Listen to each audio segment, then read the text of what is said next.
अस्सलाम वालेकुम। मेरा नाम मोहम्मद यूसुफ है। मेरी जी दो बच्चे ने छोटे छोटे।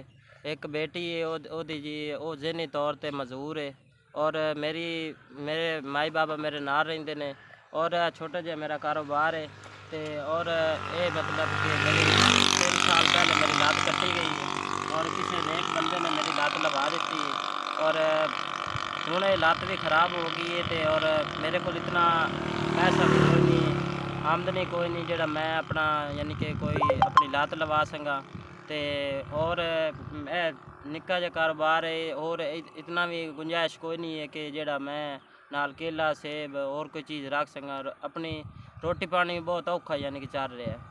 पैसा ना होने की वजह तो ना मैं केला खरीद सकना ना मैं अंब खरीद सकना ते हालात 300-400 के अमरूद लियाना ये बड़ा मुश्किल ना गुजारा होंदा है। अम्मी अब्बू नाल ने तो बस गुजारा बहुत औखा चलता पाया। ए मेरी लत्त सारी ख़राब हो गई है ते भी हुण लवाई नहीं जा रही। बस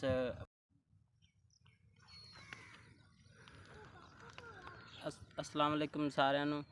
ਤੁਹਾਡੀ बड़ी बड़ी मेहरबानी। ਤੁਹਾਡਾ गलिया 5000 रुपये मैंने मिल गया और अल्लाह ਤੁਹਾਡੀ रोज़ बरकत पावे। अल्लाह ਤੁਹਾਨੂੰ मदीने लै जाए। ਤੁਹਾਡੀ कारोबार है बरकत पावे। ਤੁਹਾਡਾ गलिया 5000 रुपये मैंने मिल गया और छोटा जिहा कारोबार है मेरा।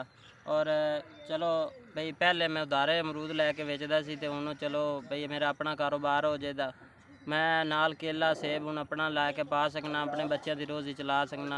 बड़ी बड़ी मेहरबानी। अल्लाह तुहानू खुश ते बाद रखे। मैं गरीब बंदा जी, मेरे निक्के निक्के बच्चे ने, मेरी एक लात ही कोई नहीं, नकली लगी हुई है जी। तो तुहाडी बड़ी बड़ी मेहरबानी। तुसी अपने दौलत मैनू कुछ हरजाना दिता है, बड़ी बड़ी तुहाडी मेहरबानी। हुण मैं अपना आप दा कारोबार चला सकना। तुहाडी बड़ी बड़ी मेहरबानी। अल्लाह तुहानू खुश ते बाद रखे और सारिਆਂ ਨੂੰ अल्लाह मदीने लै जाए। अल्लाह उन्होंने उन्होंने रोज़ बरकत